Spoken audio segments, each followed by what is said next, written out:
అంతర్జాతీయ మాదక ద్రవ్యాల వ్యతిరేక దినం సందర్భంగా ఈరోజు జైనూరు పోలీస్ వారి ఆధ్వర్యంలో జైనూరు ప్రభుత్వ జూనియర్ కళాశాలలో మాదక ద్రవ్యాలపై అవగాహన సదస్సు నిర్వహించారు. ఈ కార్యక్రమంలో పోలీస్ శాఖతో పాటు రెవెన్యూ, ఐసిడిఎస్ అధికారులు మరియు కళాశాల అధ్యాపకులు, విద్యార్థులు పాల్గొన్నారు.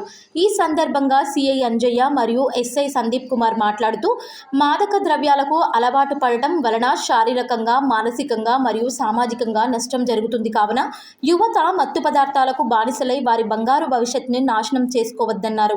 యువత, విద్యార్థులు వాటికి దూరంగా ఉండాలని, మత్తు పదార్థాలు విక్రయించే, చలామణి అయ్యే ప్రాంతాల సమాచారం తెలిసినప్పుడు పోలీసులకు తెలియజేయాలని తెలిపారు. మత్తు పదార్థాలు వివిధ రూపంలో కళాశాలలు, పాఠశాలల విద్యార్థులకు చేరుతున్నాయన్నారు. ఎలాంటి మాదక ద్రవ్యాలను విక్రయించినా, రవాణా చేసినా మరియు వినియోగించినా నేరమని తెలిపారు. అనంతరం కళాశాల విద్యార్థుల, అధ్యాపకులతో కలిసి ప్రతిజ్ఞ చేశారు. ఈ కార్యక్రమంలో జైనూరు డిప్యూటీ తహసీల్దార్ బీర్షా, ఐసిడిఎస్ సిడిపిఓ ఇందిరా మరియు కళాశాల ఇన్ఛార్జ్ ప్రిన్సిపల్ ప్రభాకర్ పాల్గొన్నారు.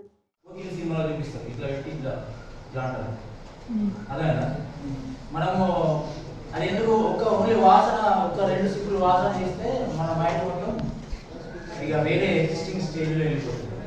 సో అలాంటి డ్రగ్స్ చాలా మన ప్రపంచాన్ని, మన దేశాన్ని పట్టి పీడిస్తున్నాయి.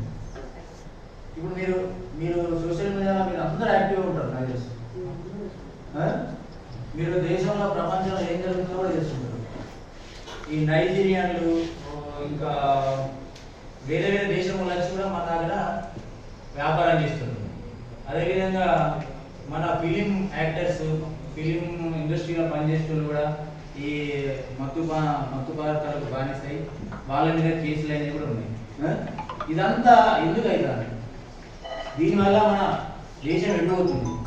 సో దాన్ని ఉద్దేశించి ముఖ్యంగా మనము, ఎదిగే పిల్లలు దాన్ని తెలిసిన